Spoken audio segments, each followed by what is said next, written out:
Aceh, bangsa Aceh sama-sama tapi sama-sama tanggung jawab yang kau punya badannya generasi penerus bangsa, generasi dari para syuhada yang kawai perjuangkan kemajuan. Terus semangat, terus semangat, terus semangat. Mustahil merdeka tanpa damai, mustahil merdeka tanpa damai, mustahil merdeka tanpa damai. Maka dari itu, perdamaiannya adalah tanggung jawab tanya bersama. Perdamaiannya adalah hak tanya bersama untuk memperjuangkan bagaimana Aceh selalu damai,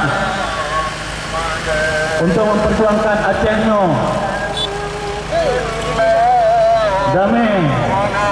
Lagi cita-cita dan niat para syuhada yang keawai ketinggalannya, yang rela korban harta, rela korbankan nyawa, bahkan keluarga untuk perdamaian Aceh menuju Aceh yang sejahtera.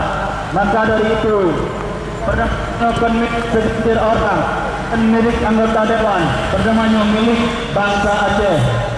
Perdamaiannya sama-sama ada di bandara. Bermakmu Acehnya, lagi keinginan para syuhada yang keawal diingatkannya, urut-urut yang rela mengorbankan harta, bahkan keluarga, bahkan nyawa mereka demi perdamaian Aceh, agar Acehnya mulia dan sejahtera. Maka dari itu, perdamaiannya milik Pak Dewan yang mengasuh satu.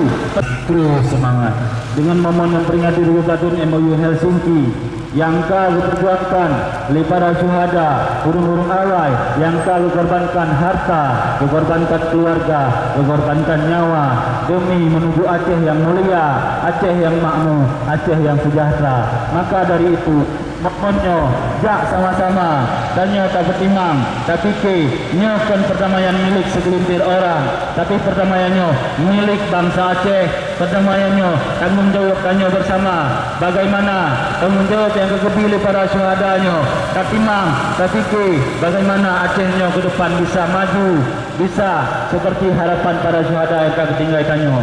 Maka dari itu, perdamaiannya wajib terjaga bagi seluruh urung yang ada di Aceh. Perdamaiannya, perdamaian yang abadi dengan berkat doa para syuhada, berkat perjuangan para syuhada, berkat doa para ulama. La haula wala quwata illa billahil aliyil azim. Nabi ya Allah, Acehnya bersejahtera. Wa kulli mujahid